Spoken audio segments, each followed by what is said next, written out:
All right. How's everybody doing? Happy Tuesday, long weekend. We had the end of the tournament end yesterday, which is always awesome. I love that. Little Monday finish. And Bryson DeChambeau, what a stud that dude is. Oh my gosh. I'm telling you. That guy is no joke. So what I wanted to talk about today and go over is, what is he doing that's making him so awesome right now, so consistent? His golf swing is obviously super unique, super different, but it's much more than just his swing. So we're gonna go over that today. Get your questions in. We'll go over everything, try to answer everybody's questions. Thanks, Cody, and welcome everybody. So what we're gonna do is look at, it's more, like I said, it's more than just Bryson's swing. Like for him, it's a whole philosophy. It's a way of life. I mean, what he does and the way he goes about it. But what I want us to take away from that is one key thing. What I believe is his foundation of where it all begins, like the genesis of his philosophy. And I really believe it's in taking the hands out of the golf swing. Because just from what I see is everything he does is so that his hands do not come into play in his golf swing. It all starts with the grip he uses on his club. This is my Super Stroke putting grip. This is a mid-slim grip. He uses something similar to this. It's a big grip, it's got a flat top, and it allows him to hold the club in a weaker grip position. Hand way over here, okay?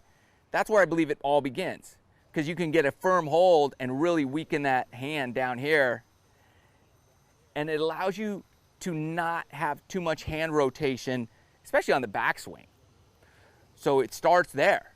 And then, he takes it to another level by using a 1-length iron for all his iron, which is about a 5 or 6 iron length for everything. So everything, even his sand wedge, is this length. This is my 5 iron. So he's taking it to that ultra extreme. That may or may not work for you, but what I do believe will work is taking the hands out of the golf swing. So we're gonna work on that and kind of learn from what he does and apply it to what we can do, because man, he is just so consistent right now. Fairways, greens. I mean, he does it putting. I mean, he's way up here putting. So first things first, let's look at his kind of setup. It's pretty standard setup with his body, but his hands are so high here. He really gets his hands high, and that allows you to, that's like step one of taking the hands out of the golf swing. Getting those hands up higher here. It also allows you to have a grip that you can't really have here. Like down here, this is what you would consider a strong grip. This V pointed way to my right shoulder. But as I get my hands higher, all of a sudden it looks a little more neutral. So you could even turn it more weak. But if you come down here, now it's a more strong grip, at least in terms of how it looks. But once you lift those hands, it's totally different. So I want those hands high. Okay? That allows you, once your hands are low, it promotes this, like a wrist cocking. Some people like the wrist cocking swing. That's not my deal. I think and the reason why is because when you get down to the ball, you've got to uncock, and it creates a lot of face rotation and club rotation, which creates a lot more side spin, a lot more inconsistency in the golf swing. I consider Bryson like your modern day Mo Norman. Mo Norman had a similar style of a move, and he was super consistent. But whatever you do, it's going to take a lot of practice, okay? So that's just something to know about. Yeah, I've hit the 1-length irons a little bit at the PGA show. It's different. It's going to take some getting used to. So I don't know if I like them yet. I would have to spend, you know, like a month or two really hitting them daily to know if it's something that would work for me. But for us, let's get a nice firm base. First step, lift those hands. So practice this with those high hands. So you've got like a one plane deal going on here. Your hands are normally low. Lift them up, right to there. Start there. And just start seeing what that feels like. You'll probably hit bad shots for a while, but it's going to take a minute to get that down. Just changing your hand position from down here. This is kind of my normal position. And then just up here. Okay? That's step one. Lift those hands a little higher. Sounded good. Okay, so after you practice that for a while with those hands high, now you want to hover this club a little off the ground. Okay? And as you do this, you want to make sure that you're not rotating that toe open. You want no hands, no hand motion at all.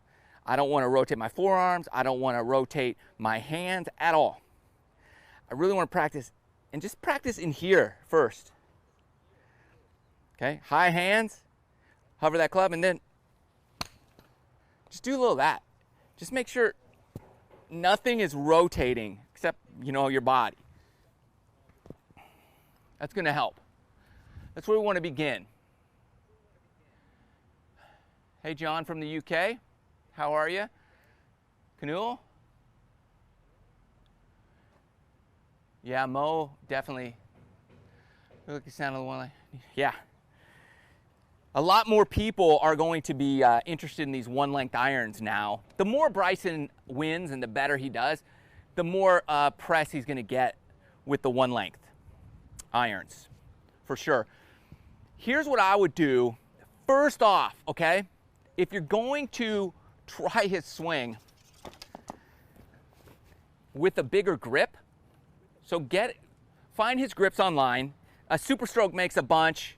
They're putter grips, which are not bad. Like these mid-length or even the slim line are big, and they have a flat top. Put one of those on your driver. That's where I would begin with this, to be honest with you, because this is where people have the most. So put that one length on your driver, or not the one length, the grip. That's going to have a big fat, weaken that hand, lift your hands high. So you're kind of like this, you're standing a little taller. He's a bigger guy. Like he's 6'1" or something, or 6'2", I don't know, but he's a bigger, taller guy. But lift those hands up higher here. There you go. And then you're here. You're here. No risk. You're going to have a little bit natural, I'm not going to call it wrist cock, but that elbow's going to come in a little so that club will look like it hinges a little bit. But you're really taking it straight back. With the square face, it's going to feel shut and then come through. So it's going to kind of look like this. Take your hands from where they normally are, lift them up high. This will help your drives. And you're going to feel a little stiff with your body at first, because it's just going to feel like you're all up here, which is fine, you know. And then you'll slowly start getting your lower body in. But I really like this move, and you could work on taking it back and up, and that's all it's going to go. And then you're going to rotate. It's going to help shorten your swing. And you're just here. It'll take some time to get used to, but I would definitely try that grip on your driver first to see if you like it. If you don't, you know, it's just one club. Try it there, and then move on to your hybrid and your 3-wood. Work it down that way, and then slowly work it into your long irons and go from there as you find it, if it's helping you. But the key is Yeah, okay, we'll get to the club head speed issue in a sec. So the key is you want the grip with the flat top, the flat front edge. That's going to really be the key. That's something he does, because as it's rounded, the rounded grip, your hand has a tendency, well, it will roll over more. It makes it easier for you to get what we call stronger grip. That top hand rolling over here. And that's what we want to get rid of. Once that hand rolls over, it's easier to start cocking that wrist. So when the hand is here, weaker, and that thumb is right on top, if you have that top grip, that's going to make that more possible. And then that right hand just goes right on, and they're much more connected to each other. And it promotes, less wrist hinge. It's harder to hinge those, and it's easier to keep them square. And that's going to be the key. And you could practice with hitting a putter if you want, just to, if you have one of these on your putter. It's a little short for split, but I hit that good. So now let's talk about, like, a lot of the issues is distance. What's going to happen? What's going to happen to your distance? Okay, I'll start here. Because technology today allows you to hit the ball farther than ever. The balls and the clubs are better today, especially the ball, than they were 20 years ago. 20 years ago, so what's going to happen is you probably hit the ball as far today. The average golfer hits the ball as far today as the Tour Pro did 20 years ago. All right? And you're playing, the course you're playing today is still shorter than the course was 20 years ago, or very close to what it was 20 years ago. So you're kind of where the average player is kind of on the same level playing ground as a pro was 20 years ago. So that's where you are now. So you don't really need distance. You're kind of playing where you should be playing. You're not typically playing a 7,400 yard golf course. You're playing like a 6,800 yard golf course from the blacks, usually. Okay, so distance, I hit the ball today shorter than I did 10 years ago. Okay, and my scores are lower today than they were 10 years ago. So distance is a myth. You don't need distance. That's not your friend. It's really your enemy, because you're trying to hit it farther, it's going to go more crooked. So that being said, are we going to lose distance using Bryson's method? Yes. Okay, you will. At first you're going to lose distance, but then what you're going to do is, with his method, you're going to start learning how to use your lower body and rotate, which are your bigger, more powerful muscles. Thus, you're going to retrain your body how to transfer that energy, and in the long term, you will hit it farther using that method than you currently hit the ball today. Okay? That is real. Because you're going to use the ground. You're going to be here. You're not going to be able to go here and cock those wrists and be down in here. You don't even want to be down here. You're going to be up in here. You're going to use this, and that's rotation, which is going to promote a more solid ball contact in the center of the club face more consistently, better ball compression, which would equal better ball distance. It will go farther. And it will go straighter. You're going to spin it sideways less. Because when you start setting those wrists here, now the only way to hit a perfect golf shot is to uncock those wrists just perfectly. Like if your hands are out here, you're here, you're here, You uncock a little early, you release a little out here. There's so many areas for error that it's going to affect your ball contact. And you flipping at the ball, you might hit a perfect golf shot, but if you flip those hands, the flippy motion of that reduces ball compression, right? If my club is flipping and turning through the hitting area, I'm not going to keep that club face on the ball very long. Then the longer we keep the club face on the ball, the more compressed we compress the ball, which equals more distance.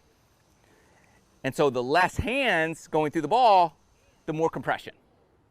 That's the scientific kind of theory behind it. So first things first is get your normal setup, square, and then lift those hands up high, right in here. And hover that club, because once that club touches the ground, it's easy to low. If these hands go lower at the beginning, you're adding a wrist cock right off the get-go. Like if you go just a little bit lower, engages the wrists. We don't want to do that. So we want to keep that up high, toe down if anything. Keep it here and just do a little here. And then you're good to go.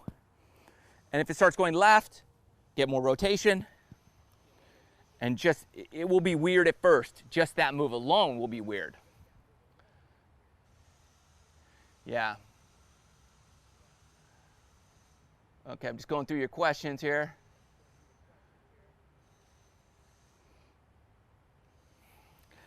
So also,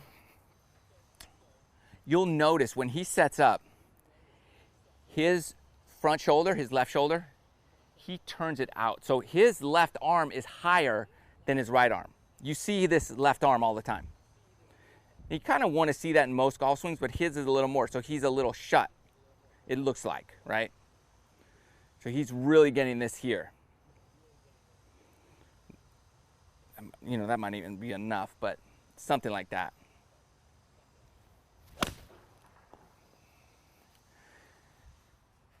And this really, I mean, in terms of consistency in your setup, it's going to help you out a lot.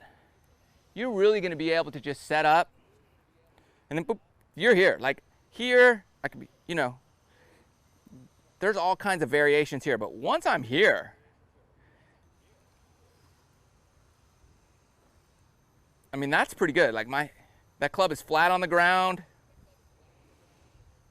Because a lot of times when you're low, and you're going to come up a little bit. So you're kind of striking the ball. The hands are going to be higher at impact than they were at setup. That's just normal. Most people strike here. So if you start off here, that could really help you.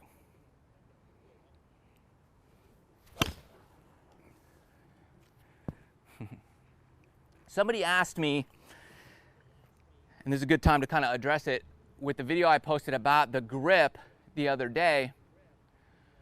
Do you change your grip for different shots? And the answer is yes. I didn't get into that in the video because it gets a lot more complicated than I wanted to put in like a 6-7 minute video. But yeah, I do. I change my grip depending on my shot. And I believe you should do that too. And I'll show you what I'm talking about.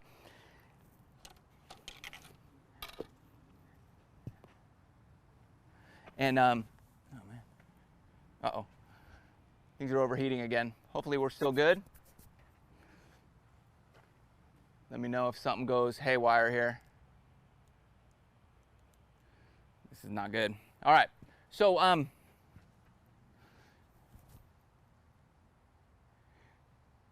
just looking here. My iPad overheated. So I want to make sure, let me know if you're all right, we're good so far. It just needs to cool down and hopefully it'll not kick us off. All right, so if we get kicked off, it's because my iPad overheated, the heat. Here's my wedge, and what we want to do is when you're chipping, typically, this is not all chips, but a lot of times, I want you to weaken your grip. Turn your grip way to the left for chips. What does that do? Well, it takes a lot of the wrists out of your chip shot and it allows you to a firm left right in here. You'll see that's what Bryson does on his shots. You see his swing, he's out here. That weak grip allows you to do it, and that larger grip with the weak grip, that combination really allows you to do a lot. But when I'm chipping, I weaken my grip a lot because I don't want a strong chipping grip because it equals too much flip. Now, if I want that higher shot and I want to do something like this and use a lot of wrist, then I'll do that. But for me, that's a specialty shot. Typically, I'm weakening the grip here, and I'm just no wrist. I don't want a lot of wrists in my chip shots. I want very little. Because when I take out the wrist, and this is key in putting too, something to think about is, remember, this is why people struggle with lag putting. It's because every mile an hour, you swing a club, the ball goes about 3 yards. So a 100-mile-an-hour swing, you have a 300-yard shot. Okay?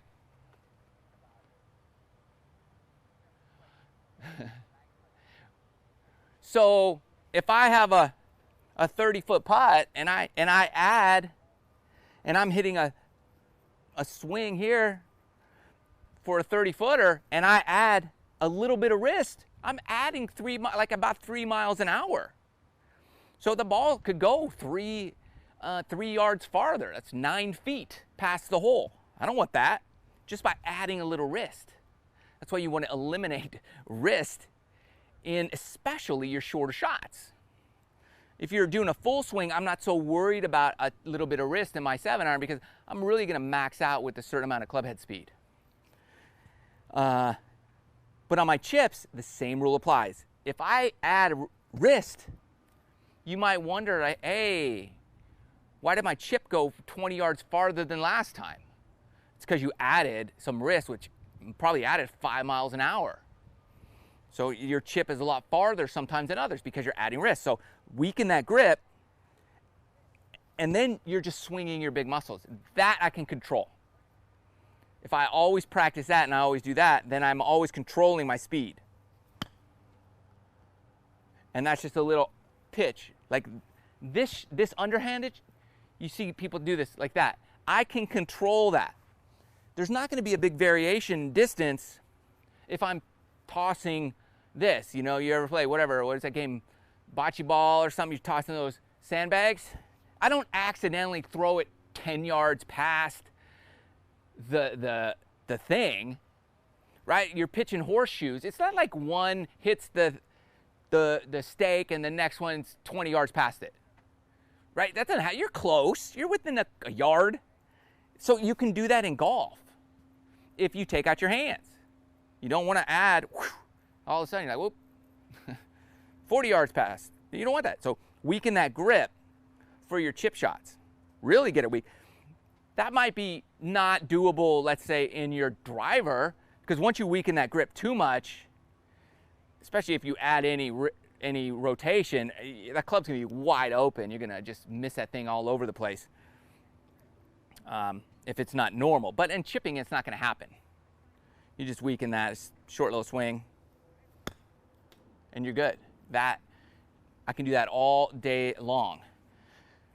And then when you have, let's say, a 40, 50-yard shot, 60-yard shot, you can do the same thing. Here's an 8-iron, weaken that grip,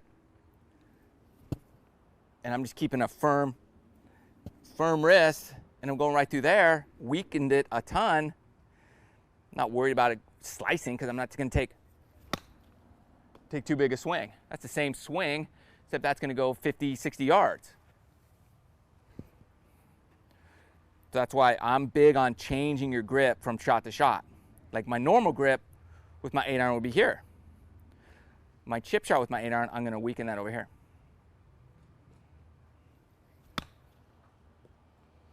And that helps you flight it down a bit lower too, check and run.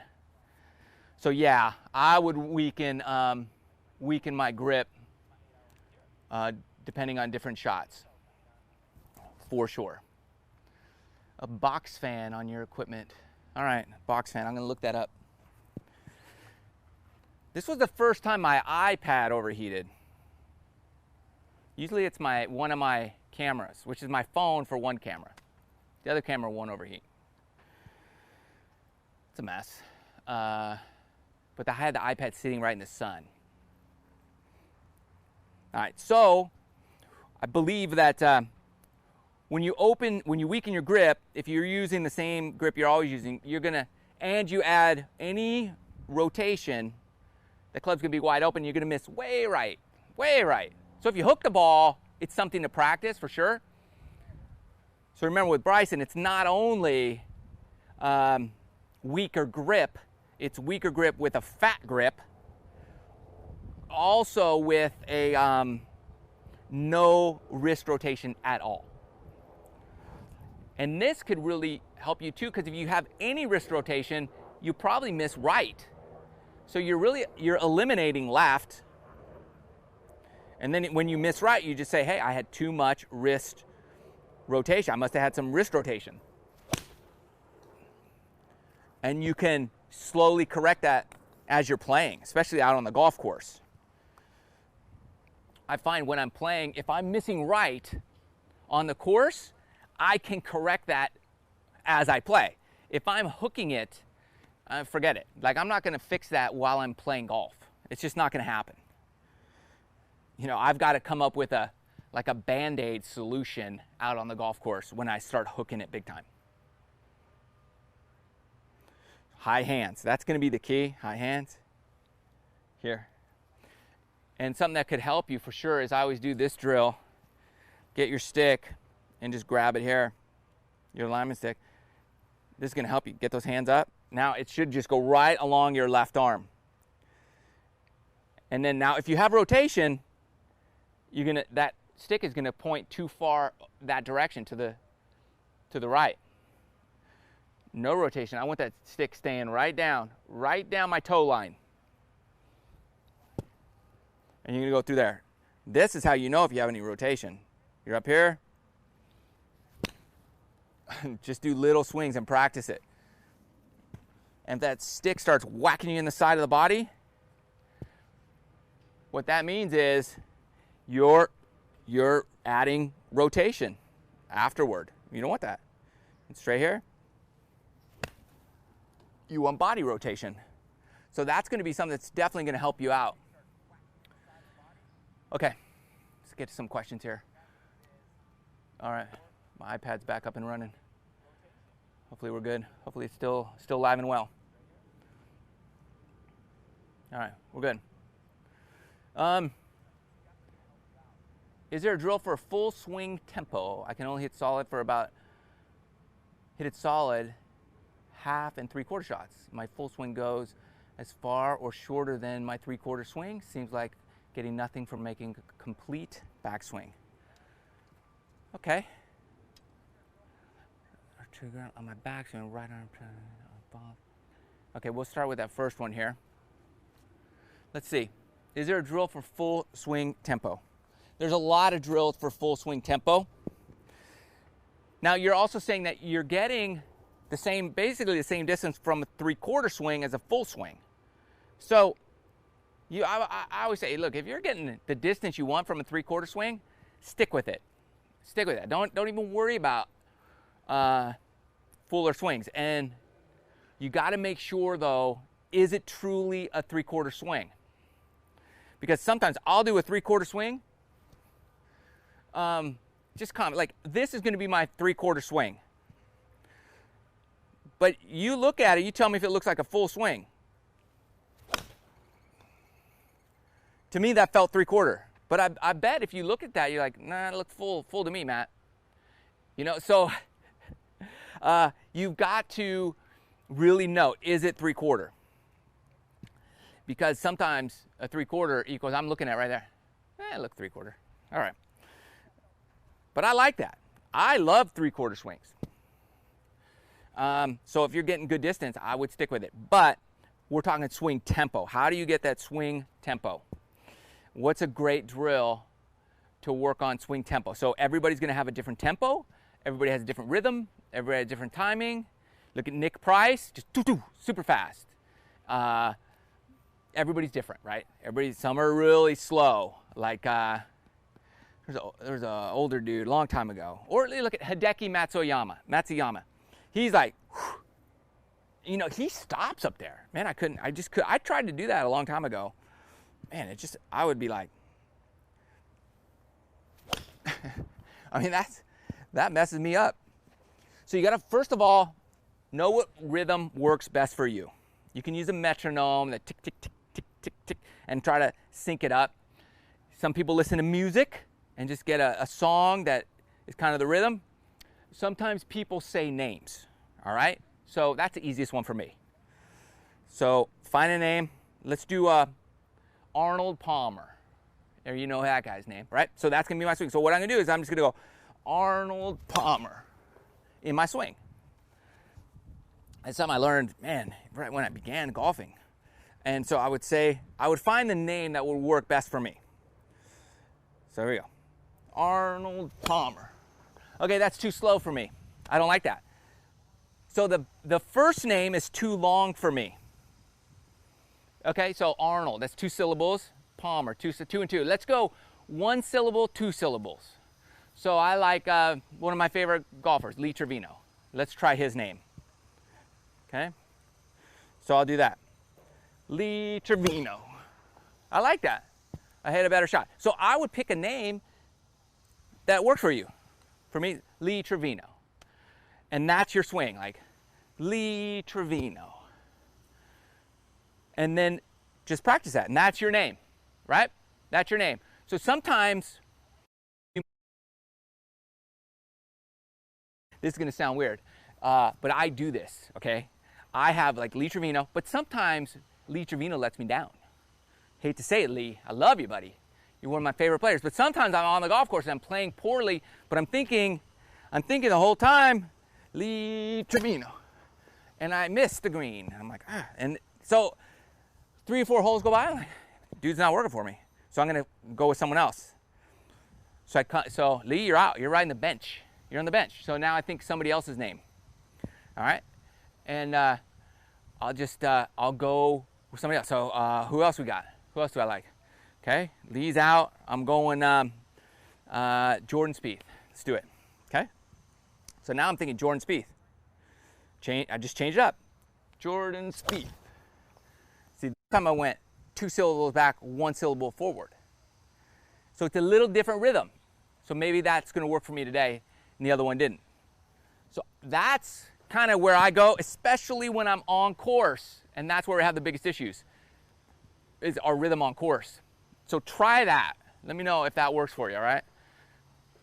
Okay. Just getting back. Okay.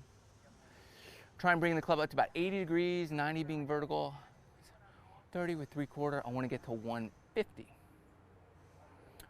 Okay, good. All right, so Hashbeen 2C2. All right, so you're a real analytical guy, I could tell, because which is great, because you're talking about a 3/4 swing. I bring it to 80 degrees, 90 being vertical. I hit my 130. I want to hit it 150, right? Okay, you got all these numbers going on, so you're really picking apart your backswing, 80%, 90%, 75%, which is fine. That's who you are. Don't change that, okay? So you're really in tune with those numbers that are working for you. Again, I would work on my body rotation, okay? My body rotation. Try to rotate here and around your body. If you have any sway going on, it's going to lose distance, okay? If you're rolling on the outside of this back foot, you're going to lose distance.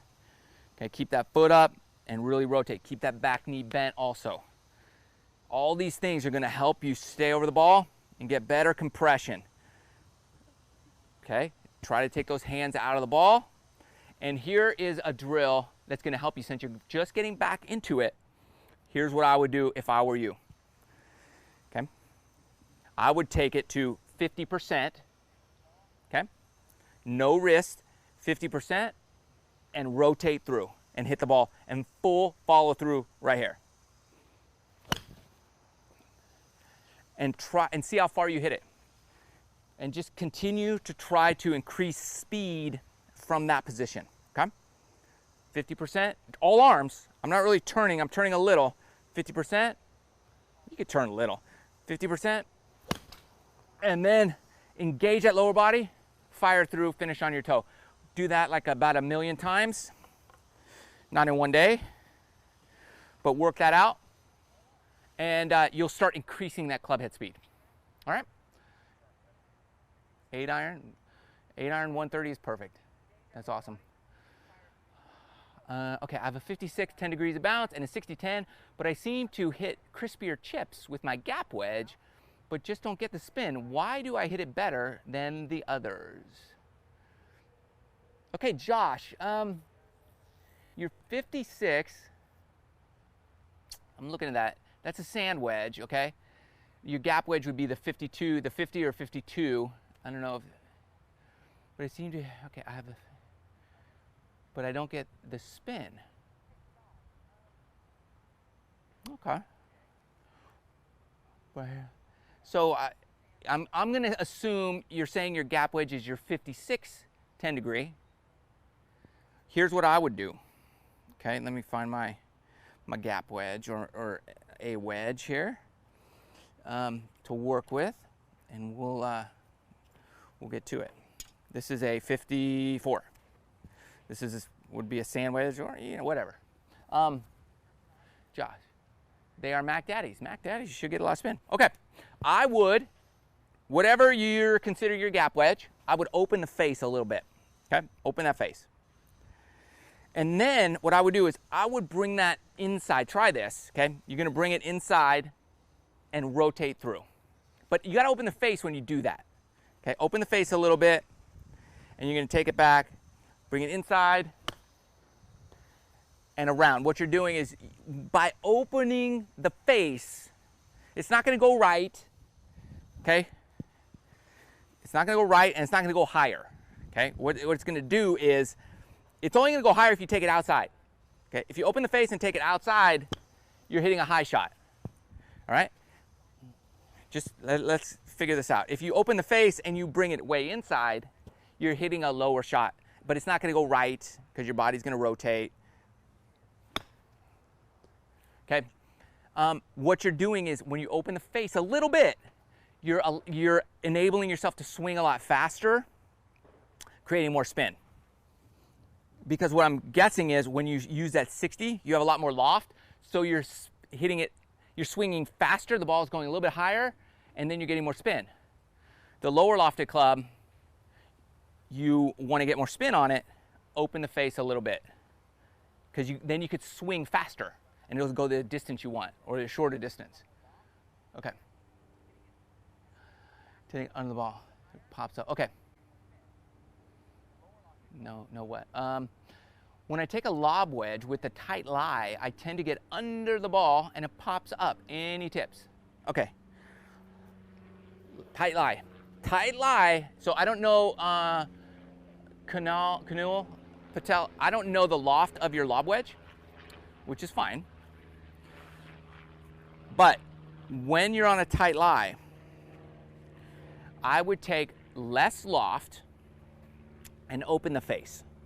Okay, same thing I was just talking a second ago. Less loft, open the face, then you're adding bounce to the club, and that's gonna stop you from putting that that leading edge in the dirt. You don't want to do that. Okay. Okay. So and then when you do that, when you open the face, look, when I open the face, the handle just automatically goes forward of the club face. I'm like, I open the face, the handle just kind of goes forward by opening the face. So now the handle's more forward, but the face is open. Don't pick it up, right? If you pick it up, you could just use scooping it here. That's what happens. When that club goes out this way and you come down, you have nowhere to go but scoop it right here. We don't want to scoop, because then yeah, you're coming under the ball like that, and that ball's gonna flop up, and you're gonna hit it fat, you're gonna thin it, and you're gonna scoop it, which we don't want. So open that, get that handle forward a little bit, bring it a little more inside, no wrist, and then just rotate. If you're rotating, then that club has somewhere to go. It could go over here. If you're picking it up, it has nowhere to go. You're gonna get bunched up in here, and you have to flip the wrists. Okay, so open the face, inside, and rotate through. You'll stop chunking that ball. And then it's a matter of just picking the right wedge for the distance you want. But you gotta open that face is the key component, all right? And it's all about doing that and eliminating the hand wristiness. All right, Madam Dorscher took your advice on driver migrating outside, fixed it, thanks, right on. Love to hear it. Love to hear the success. The successes, we'll get it. And now with our, let's look at this, with your driver, okay?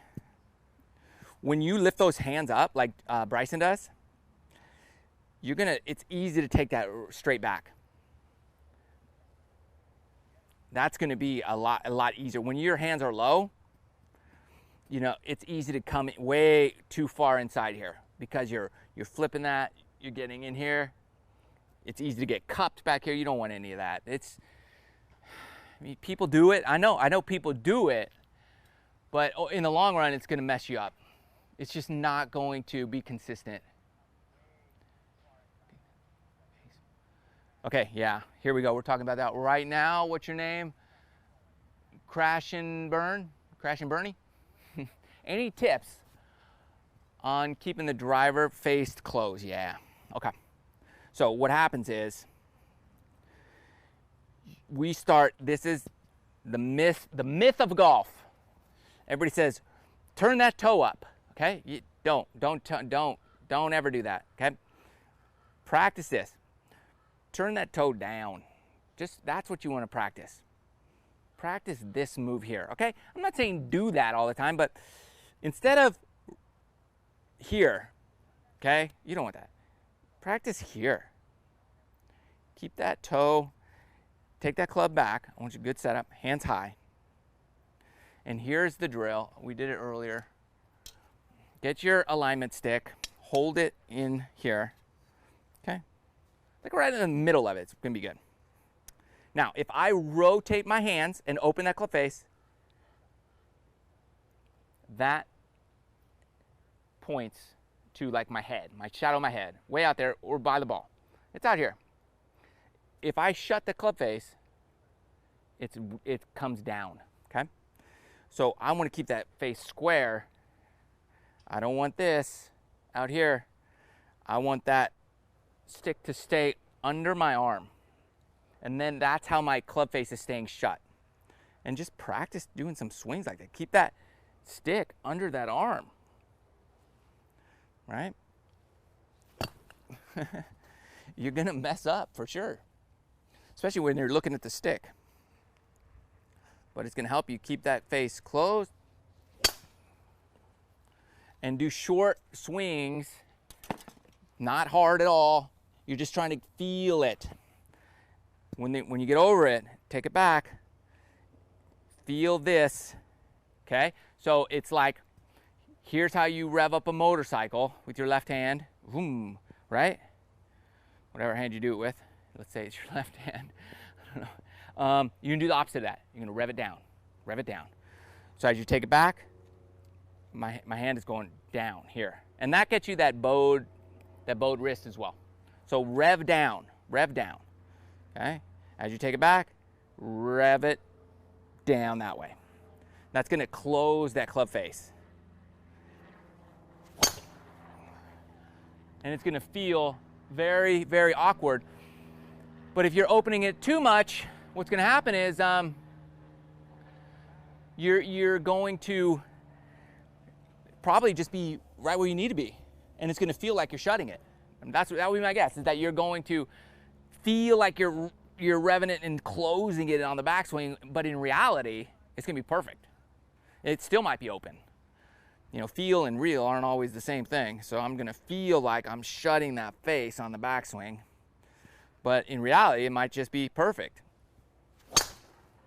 That felt good. I might start doing that.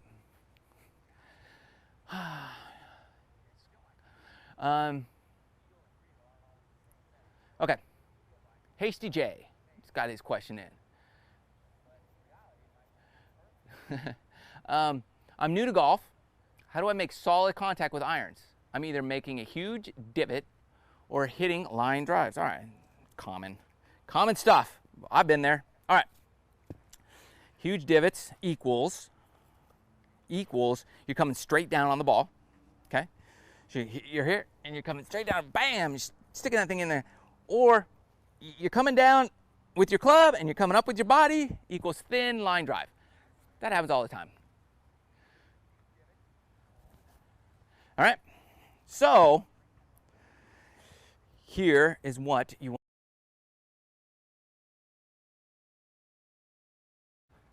Get your towel.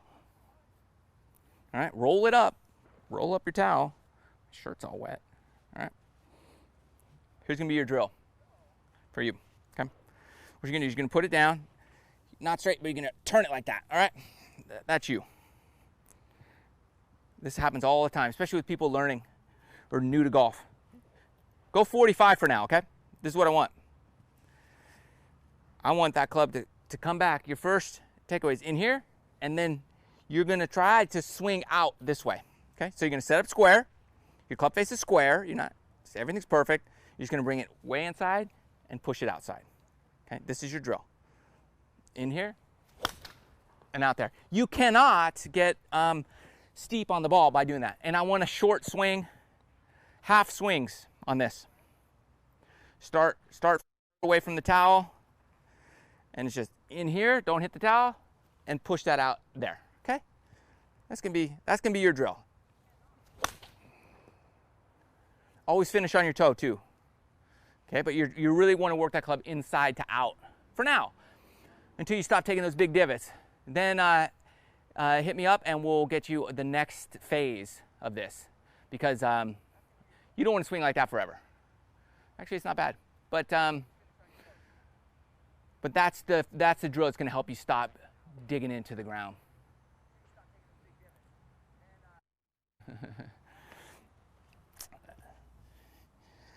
All right, that's a great drill. These towels, I might have some Mr. Short Game towels made up if you guys want them. Just to remind you of some key fundamentals, key drills you can do with your towel. Okay, but like you look at the Bryson DeChambeau, he's trying to go straight and straight and just using his body. High hands, I love this high hand setup. High hands, stay high, club hovering above the ground, you're good to go. Very little is going to go wrong. You're going to be so consistent. Don't worry about distance.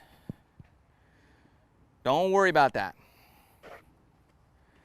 You don't need distance. You need more distance, grab a different club, okay? Don't worry about hitting your 7-iron. Look, I play with a guy. I gave a kid a lesson. He's 19 years old. He hits a 7-iron 190. 190. I hit my 7-iron like 165. But he shoots in the high 80s. I shoot in the low 70s and the high 60s. So it doesn't necessarily matter. If I need to go 190, I grab my 5-iron. So don't worry about distance. Worry about accuracy and consistency. That's going to be the key for your game. Okay, where do you focus in the setup? On the ball, behind the ball, also putting. Where do you focus? What are you thinking? Target, takeaway, follow through? All right, Pete, here we go. What do I focus on? Okay. When I'm setting up to hit a shot, all I focus on I pick my target, okay? And I set up, okay? Now, all I'm focused on this point is my routine, to be honest. I'm not worried about where I'm looking at the ball. I just look at the ball. I don't really, some people look at the front, some people look at the back, some people look at the top, whatever. I don't do that. I just look at the ball. I don't really focus on any particular piece of it. What is in my mind is my routine. And I'm just trying to make sure my routine is what I practice. So I set up and I'm here, right? And then I lift the club and I wiggle like this and look, and I go 1, 2, wait, is that what I do? I go like this, I go 1, 2, 3 is back at the ball, and then I just barely make contact with the ground, and then I swing. So it's like this. I set up, you know, I'm looking, 1, 2, no, I messed up. It's actually two wiggles. I set up, I kind of look, there we go, then I go this, then I go 1 wiggle, 2 wiggle, down, go. And that's what I focus on, is my routine. I do the same thing chipping. Chipping and putting is going to be the same. I get over the ball, good grip. You know, chipping, I'll do some practice swings right to the side of the ball, like 3 swings, and then I'm right in here. And then I'm like 1, 2, down, and I go. So it's routine. That's what I focus on, is my routine. I don't worry about the target. I don't worry about the ball. And here's why. I'll tell you why I don't do this. I used to look at the ball. I used to focus on a piece of the ball, okay? And then I'd be so focused on the ball, sometimes I'd take the club back and a piece of grass would jump on top of the ball right where I'm looking. And it would totally mess me up. So I was like, oh my gosh. What happened? Like, and so that would screw me up. Or I'm looking at the ball, you ever do that and like a bug lands on it? Oh, I can't stand that. So if I focus on my routine, there's nothing gonna land on my routine, right? There's nothing gonna mess it up other than me. The timing of it. So that's why I went to routine only, because grass will fly on my ball, and the harder I focus on a particular point, if something moves in its way, like a shadow, the sun, a bird flies by, like that stuff would distract me. So I started just focusing on my routine, and it really helped me. Okay.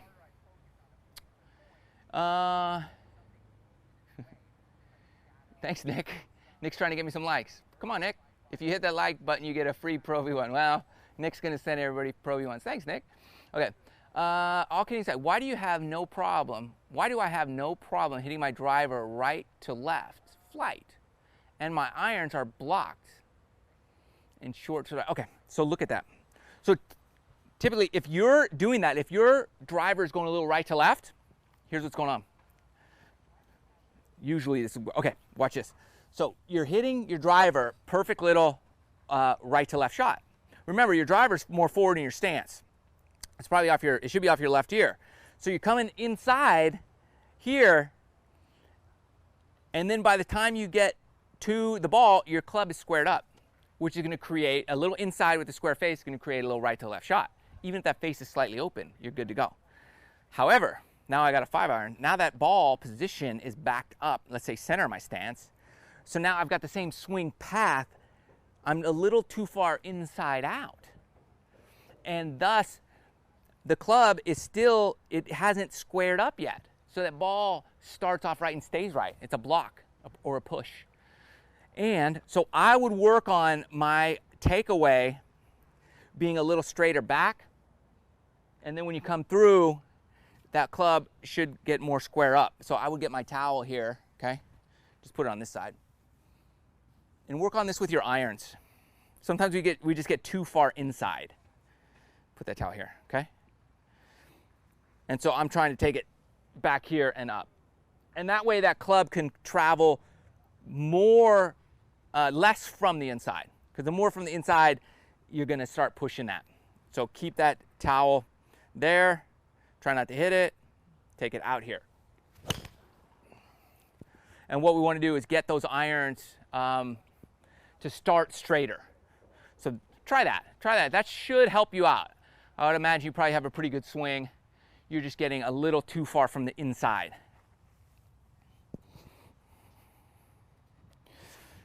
And it's a common problem. And then try lifting those hands a little higher. We're talking Bryson DeChambeau style, right? So try keeping those hands up higher. Those hands get low. It's easy to keep them low. And if they're too low, if you keep your hands low on the backswing, you're gonna be inside. So get those hands high. That feels weird. So then I'm a little more apt to keep my hands and the club outside of my hands as opposed to bringing it inside. So just lift those hands up a little bit. Use this towel. And you notice like that one hits center of the net. Okay. So watch. If I have lower hands, I'll probably take this inside and it'll hit more on the right side of that net. Let's see. Yeah, see that? It hit right on the right right side of that net, more right. And now I'm gonna do the same thing. I'm just gonna lift those hands up and that club should come straighter back. And that was right more in the center of the net. So just a little setup position, same swing really, can make a big difference in where that ball starts and stays. You take it back too inside. That was way on the right side of the net. And I hit a solid shot.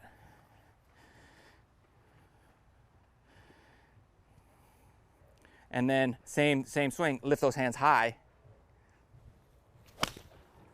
Right in the center. So that's a huge, huge difference. You were talking like 3 or 4 feet from here to there. Just imagine by the time it gets to the hole, that's going to keep traveling on the right. By the time it reaches 190 yards away, we're talking 30, 20 yards apart, probably.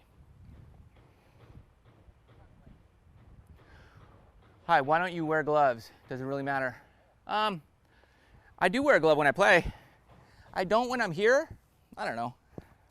Because I don't want to use up my glove. Just hitting, just practicing. So I don't wear a glove here. I just wear it when I play. That's why. I don't know. It only matters, like if my hands are sweaty, I wear a glove. Like on the course, I don't know, it sweats more, but I keep the glove, I don't know. But out here, I don't. I just don't want to wear out my gloves.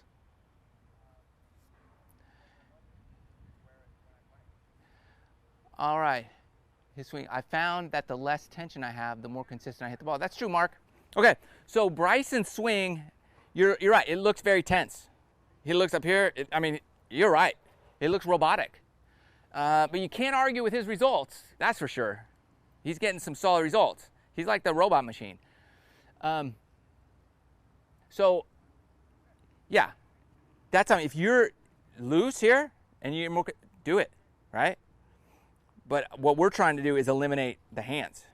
Some people are better with their hands than others. Some people aren't. So we're trying to eliminate the hands. I find it's more consistent. So I'll try to be loose here. This is as loose as I can get in this position. Well, that felt good. So maybe that's something. I do believe in being loose. Bryson doesn't look loose. But he's the hottest player on the planet right now. And he's got the robotic, single length, same length shaft, irons, weird grips, weird swing, works, right? So that's what I'm trying to say is like, you just don't know what's going to work for you. The best way to find out is try a bunch of different things and see, hey, does that work? Does this piece work? Does that work? No, yes. A lot of times I find that I'll do a drill or I'll try one thing, like a Bryson move, and then I'll go back to just me, and I'm better. Like it helps me get back on track too by trying something so different than what I'm used to. All right, last question of the day. What starts your downswing or first move? Jay, Buzzy. All right, Jay, great question. So I'm trying to start my move right here. I'm trying to activate my hips and my butt and just get this little thing going right here. That's what I'm trying to do. It doesn't always. Sometimes the start of my swing is just the stopping of my backswing, right? Just stop and then I'm trying to be in here in my lower body. Is where I'm trying to have the start is here, okay? That should be what you want to focus on without moving forward.